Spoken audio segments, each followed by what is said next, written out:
Ay, grabe to. Mga minamahal. Grabe tong nilabas na statement ni Jean Fajardo. According po ito sa mga bata mismo na minolestya. Ginamitan ng pang-aabuso, inabuso ni Pastor Apollo Kibuloy. Hindi ko talaga lubos maisip na ganito kababoy. Grabe mga minamahal. Nirape niya na nga yung mga bata, pero ibig niyang sabihin, hindi daw po siya yung gumalaw doon. Kahit pabalik-balik na rin ang mundo, pure pa din daw po yung virginity ng mga batang yun. Kasi hindi naman daw po si Kibuloy ang nang-rape. Kumbaga yung espiritu po, mga minamahal. Inustusan lamang daw po itong si Kibuloy ng espiritu.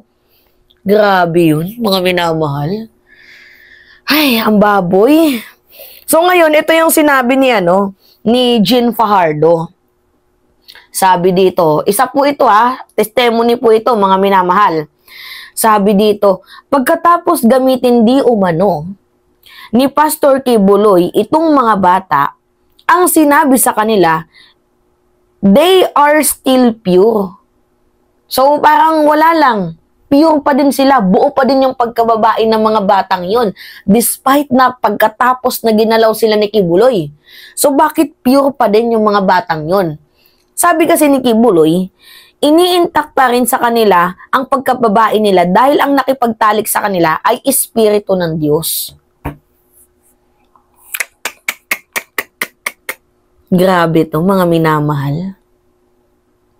Grabe.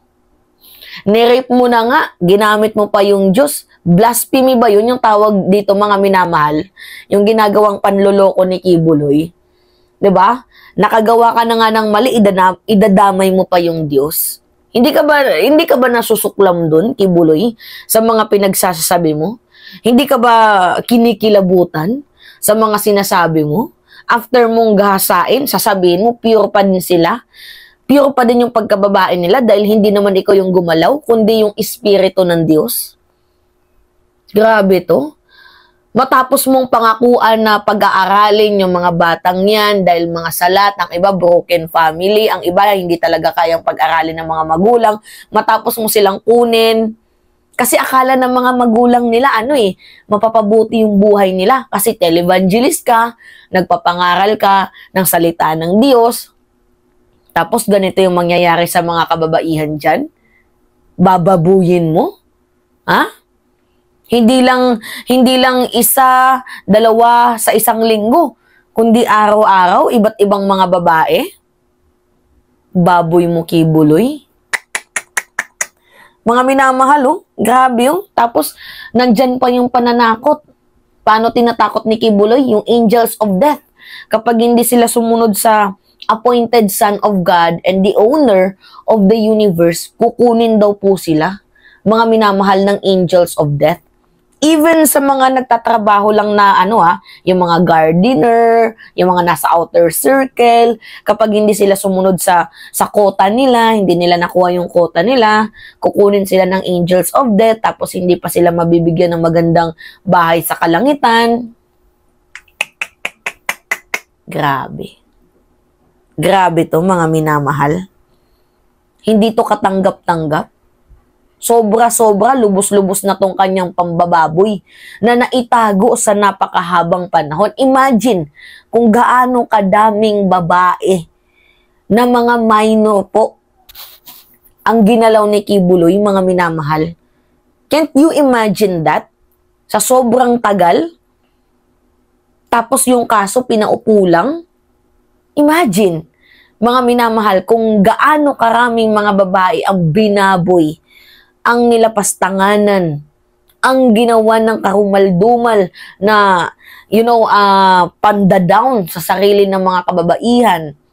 Ilang mga babae ang kinuwanan niya ng virginity. Grabe. Iba to, mga minamahal.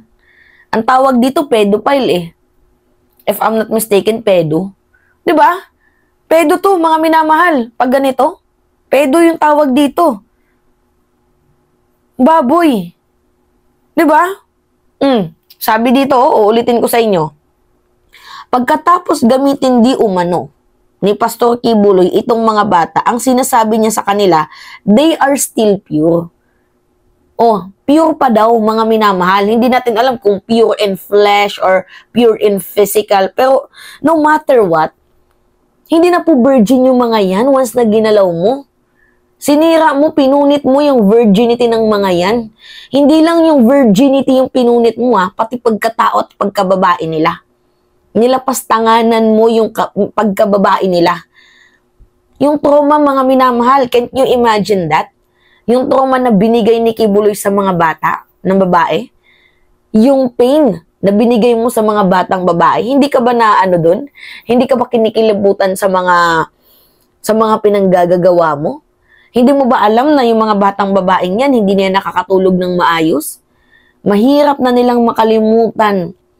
Sobrang hirap yan, mga minamahal, makalimutan yung mga ganyang bagay. 'Di ba? Tapos minsan pahirapan pang makalabas dyan sa circle ninyo. Dahil pag lumabas, titirahin ng angels of death. Tama ba?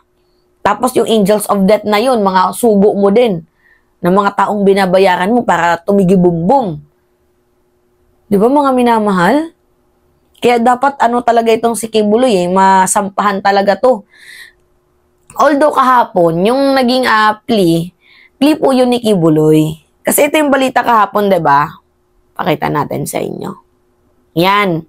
Kibuloy plead not guilty to qualified human trafficking. Baka hindi po naintindihan ng iba mga minamahal, hindi po korte ang naghusga dyan. Ibig sabihin po niyan mga minamahal, ilalaban ni Kibuloy ang kaso. So, tinanong siya, nandito si alias Amanda, totoo ba yung mga paratang? Ganyan-ganyan. Pag sinabi ni Kibuloy na totoo, wala na, tapos na yung laban, kulong na siya. Ngunit sinabi niya na hindi daw totoo yun, hindi daw siya guilty sa mga sinasabi ni Amanda. Ibig sabihin, ilalaban ni Kibuloy ang kaso. On the process. Kasi itong ginawang pagtatanong mga minamahal, parte po ito ng proseso. So sa mga nagse-celebrate dyan ng maaga, sana man lang tinubuan kayo ng brain. Sana man lang nagkaroon kayo ng utak para maintindihan itong nangyaring balita. Hindi yung tawa lang kayo ng tawa pero hindi nyo naintindihan. Sabi ko nga sa inyo mga minamahal, wala sa hulog itong kulto ni Kibuloy. Walang reading comprehension niyang mga yan. Di mo tuwang-tuwa, not guilty daw. Not guilty lang yung binasa nila pero hindi nila binasa ang buong article. Diba? Nakakaloka. Parang uminom lang sila ng gamot na nakita lang nila sa commercial TV pero hindi nila alam kung ano yung ginagawang function nito sa ating body. 'Di ba? Parang bumili lang din sila ng ng isang makeup na hindi naman nila alam kung paano gamitin. Ganoon yung paglalarawan natin mga minamahal. Bugo nga 'di ba? So yun po. Ay, grabe. Anyway, kaloka, no? 'Di ba? Ginalaw ka na nga. Espiritu pa yung yung sinisi mo. Kaloka talaga itong si Kibuloy. Anyway, it's me again, si Mima Alicia nyo, at nagbabalik ulit para sa ating panibagong video.